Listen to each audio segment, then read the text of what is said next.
Tell me about your collection. All right, well, it's not my collection. I'm just the steward of it at this time. This is Grace's collection, and it really excites me very much.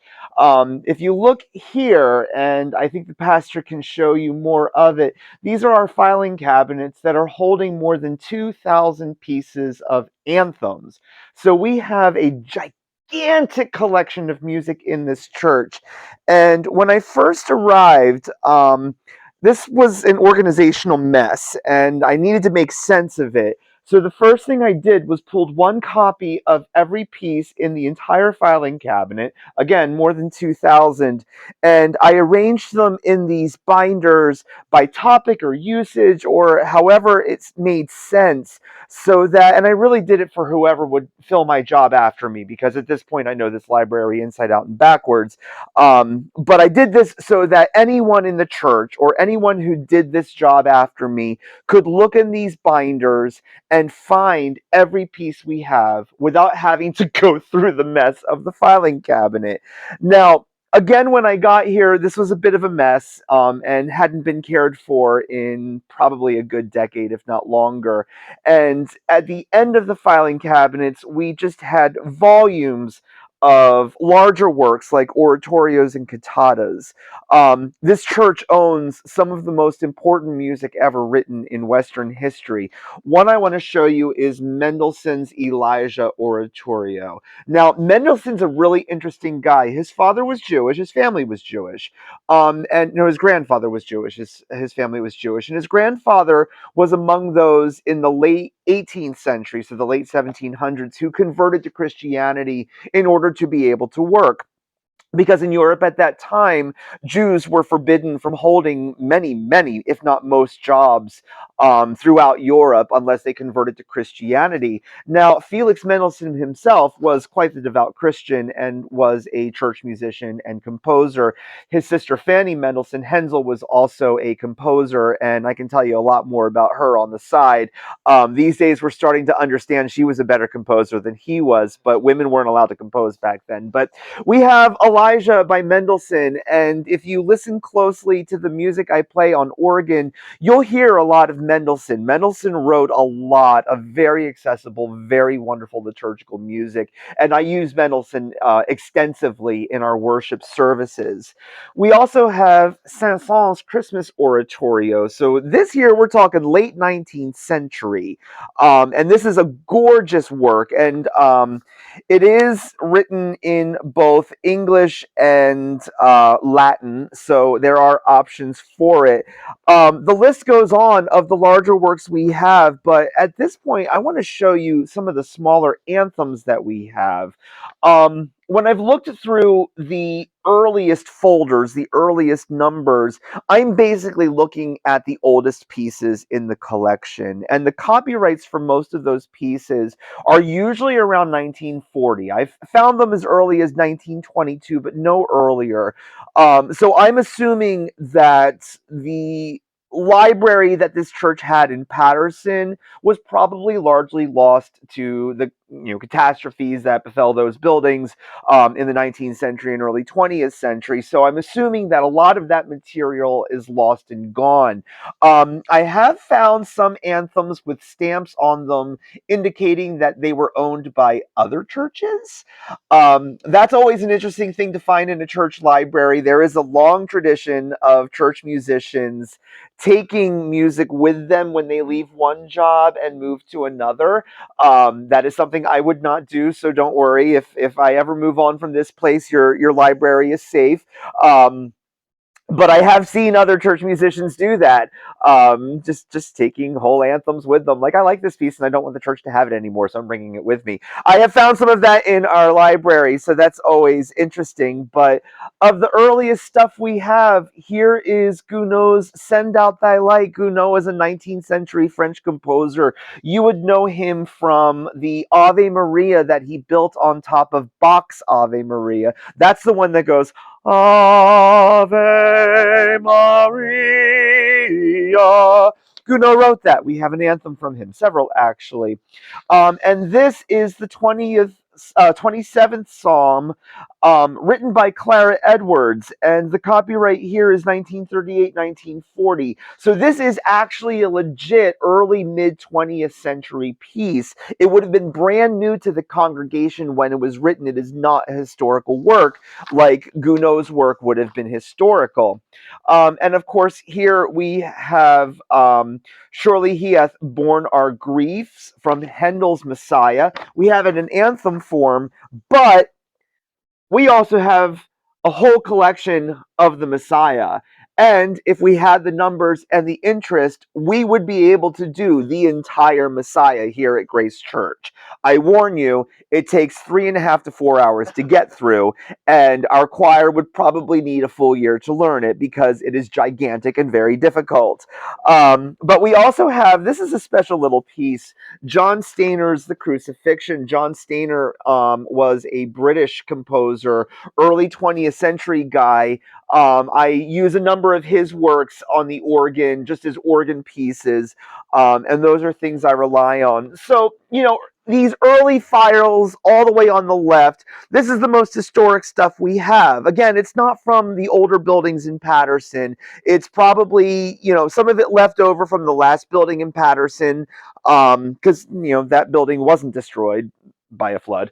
And so we have some of that. And then as you go along, in the midsection here, it gets a little confusing because my predecessor, I guess to save space or to not buy files, started double filing anthems. So we have some files that have like 2, 3 pieces in the file, which is like right here. This file has Ah Holy Jesus, a setting by John Ferguson, and then a whole other piece next to it, and it's very confusing. So I've had to make sense of that over the years. But the further down we get, the newer the material gets. And towards that, I just want to show you this. This is a very special piece that we acquired not long after I arrived here. This is Mark Miller's I Choose Love. And I do believe we're going to be doing this again in the coming year. In my 9 years working at Grace, we've relied on this piece a few times during moments of responding to national tragedy. For instance, the Pulse nightclub massacre back in 2016. I was actually away that weekend at a friend's wedding in Atlanta, and I had programmed this for the choir to sing that Sunday with our wonderful sub who was filling in. And of course, the night before that Sunday, when I was in Atlanta trying to find friends of mine who did perish in that massacre, this was programmed and sung at Grace the next day. So one of the things I love about this library is that we can respond to the world with what we already have. We have it here, it's ready, and we have access to it. And it has been developed and cultivated by probably 15, 20 people who have filled my position over the last century, century and a half of this church's history. And I think it's a phenomenal legacy that we can rely on. And so the last things I want to show you are some of the more modern collections that we have added to the library over the years. When we had a Booming Ladies program, which I think will be coming back in the coming year, we were able to pick up through donation this collection, which is a collection of women's music in 3 parts, all Christmas and Advent music. And then this collection, Blessings, Honor, and Praise, which is all contemporary music from probably 10, 15 years ago, written for women's trio. This phenomenal collection is by Joel Rainey. He's one of our leading composers or arrangers of anthems and other contemporary Christian music. This whole collection is designed for adult choirs with children.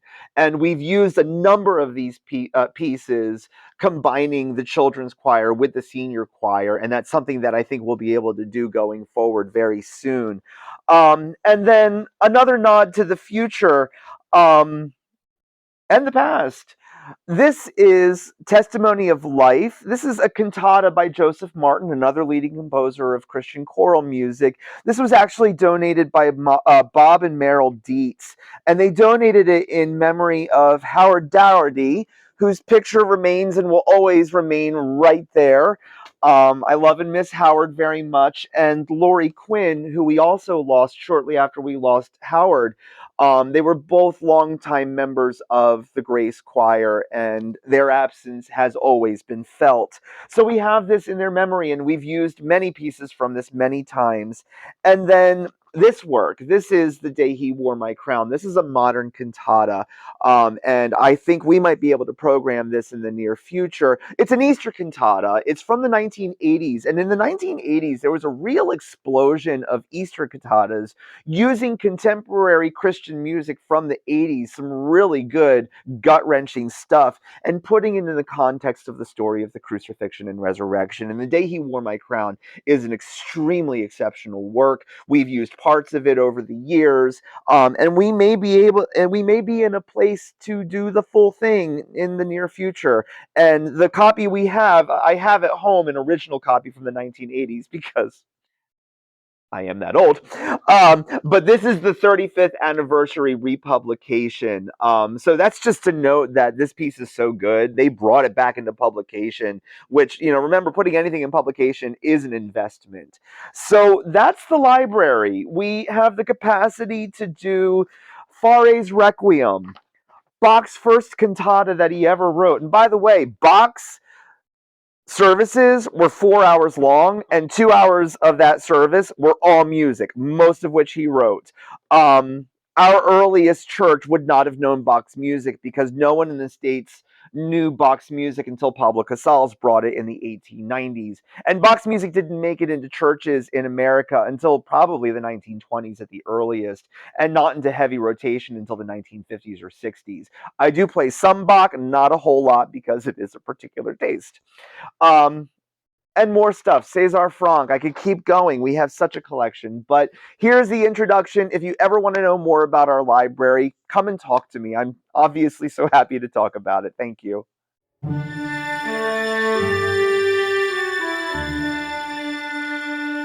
All right. So while we're talking about the collection at this church, we can't neglect our collection of instruments. We have several that are really very special, and really rather profound. Um, you know, Of course, the organ. This organ is probably one of the most interesting facets of the whole building. One of the things I appreciate most about it is that it has pipes that are as old, if not older, than Grace Church. And by Grace Church, I mean the Patterson Grace Church. Now, our oldest pipes did not come from the original Patterson building, those were all lost in a fire. But our oldest pipes actually came from a church in Jersey City that went out of business in the 1880s. I find that delightful because Jersey City is my home. Those pipes went into storage for about 20 years before they were purchased for the last Grace Church building in Patterson. They were used in that last building, and then when that building was taken away, those pipes were brought here. This organ, over the last 7 decades, I guess this church has been here for 6 or 7 decades, 1960s, 6 decades. This organ has changed immeasurably over time. It's been built and rebuilt by a few companies. The current version of this instrument was built by Paragallo, a company that is still in business. Um, and they have done the design. Now, what you have to really understand about a church organ or any pipe organ is that every pipe organ is different. There are no two that are alike ever in the world. So if you were to say, like, I plan to get a MIDI organ at home, you can get collections that are copies, recordings of famous organs from all over the world. So someday when I get my MIDI organ, I'll be able to play the sounds of some of the most formidable organs in Europe and even in America. And yes, I do plan on recording every pipe on this instrument so I can have this at home. But while we're talking about the organ, I want to give you a taste of what these earliest pipes would have played for people 150 years ago. And what that means is what our church ancestors at Grace and around this country would have heard. Obviously, we know the most obvious, Amazing Grace,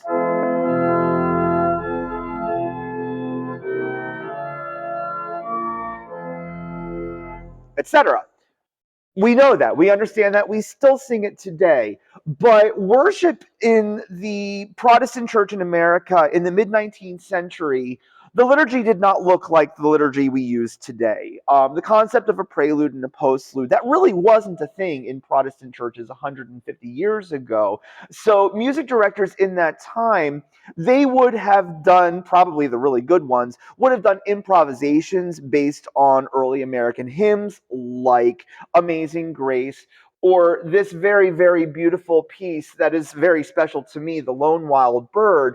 The Lone Wild Bird is actually the tune Prospect. It's a Southern folk song, but it would have been known in the North. And we have a choral arrangement um, by David N. Johnson. We have several by David N. Johnson from the mid 20th century that are very special to me. And so I want to play just a little bit of The Lone Wild Bird. If you've been with Grace during my time, you've heard this piece a few times because it's one that I do rely on every now and then.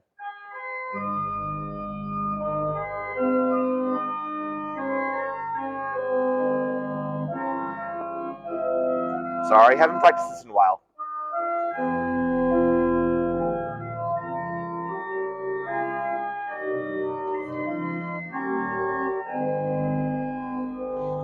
The lone wild bird in law. It's beautiful. It just keeps going. So that's what our earliest ancestors would have heard. You heard me mention Mendelssohn before. Mendelssohn's music would not have found its way to the States until the late 19th century, and really wouldn't have found its way into American churches until the early 20th century, if not the 1920s.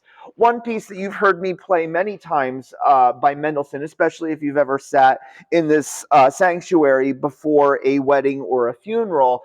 This is a piece that I frequently play as underscore to just fill the room, is Mendelssohn's Adagio Espressivo.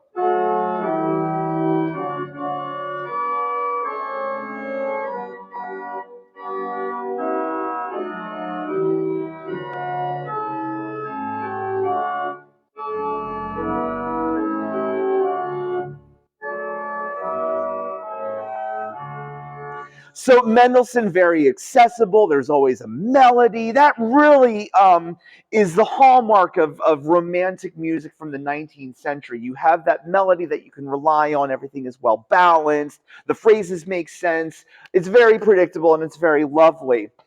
But moving into when this church was built, this particular building, you would have had more examples of what we fairly now call white gospel music. Because gospel music is actually a really, really, really diverse body of different repertoire. And there are racial components to it that we have to respect and be aware of. So, for instance, Bill and Gloria Gaither, the music of the Gaithers, if you know who they were, they wrote several pieces that are in our hymnal. They were really very popular in Protestant churches from the 1960s through the 1980s. A lot of their music would have been adapted for organ. And one piece by Harry Dixon Lowe's, Love Found a Way, would have been a very, very popular piece that the earliest members of Grace Church in the late 60s and early 70s would have heard. And it goes something like this. Let's try that again. I haven't played this in a while.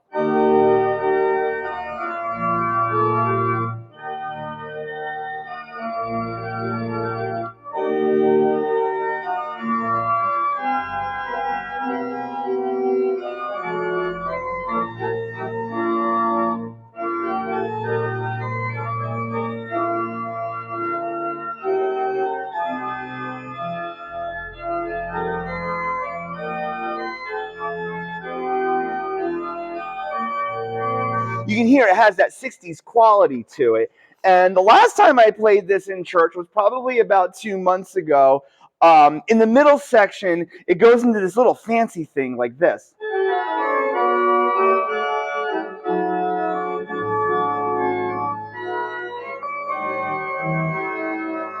Does that, and then it reprises the original melody. And you might remember this because whenever I do that, I do this.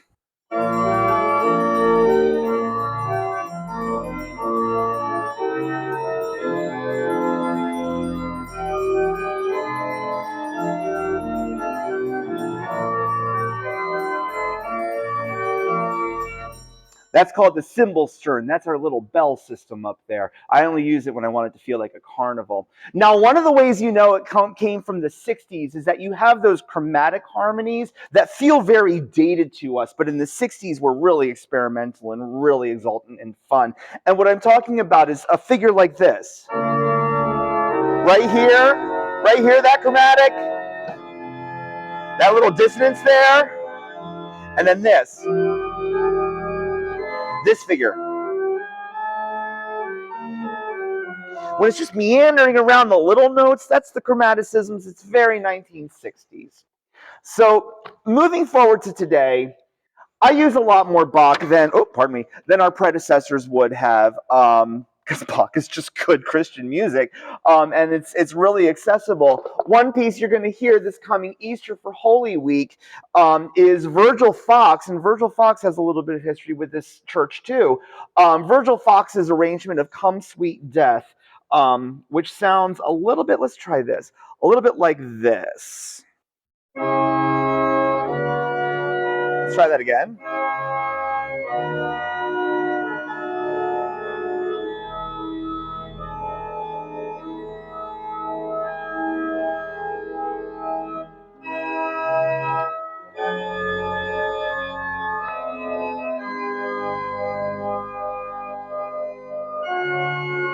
Keeps going. It's a wild piece.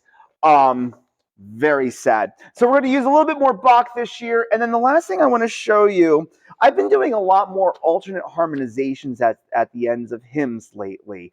I've decided it's a good time to start pulling out all the stops and making things really exultant if I can. And so I wanted to show you some of the resources I use to do that. Sometimes I make up the harmonizations myself. As a composer, I'm equipped to do that.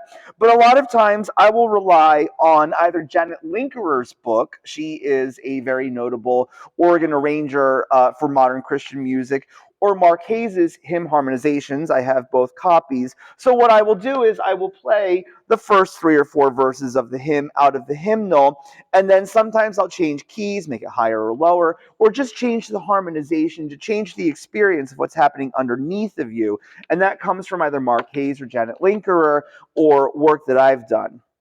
And then last, we can't finish talking about the church's musical instruments without mentioning our piano. Our piano is a Mason and Hamlin.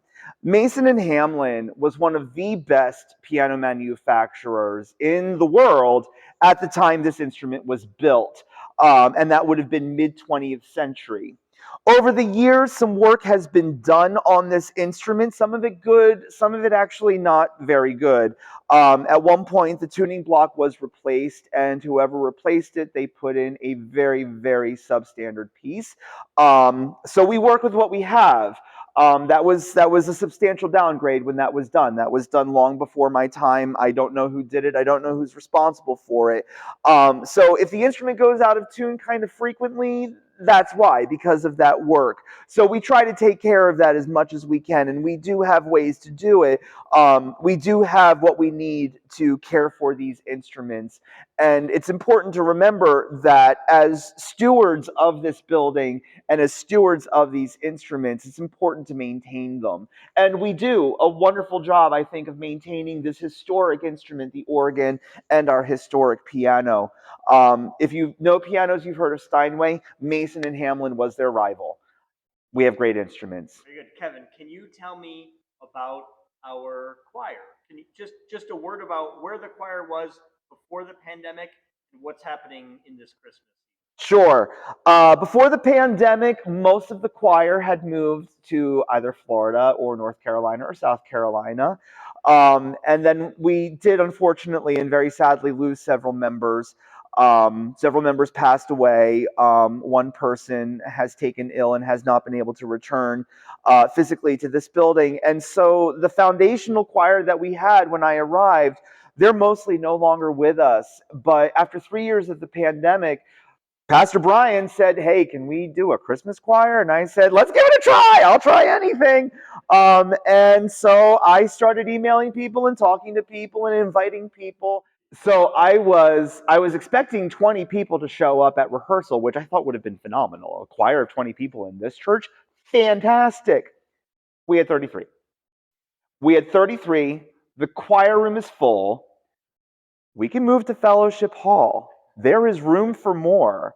And I want everybody who wants to sing to sing. We'll take you. You don't have to be a trained singer. You don't have to be a great singer. You don't even have to be able to match pitches. That's my job. I'll make it work. If you want to sing, we have space for you. Come join us every Sunday, 11:15 to 12:15. Right now in the music room, possibly moving to Fellowship Hall. We'll see.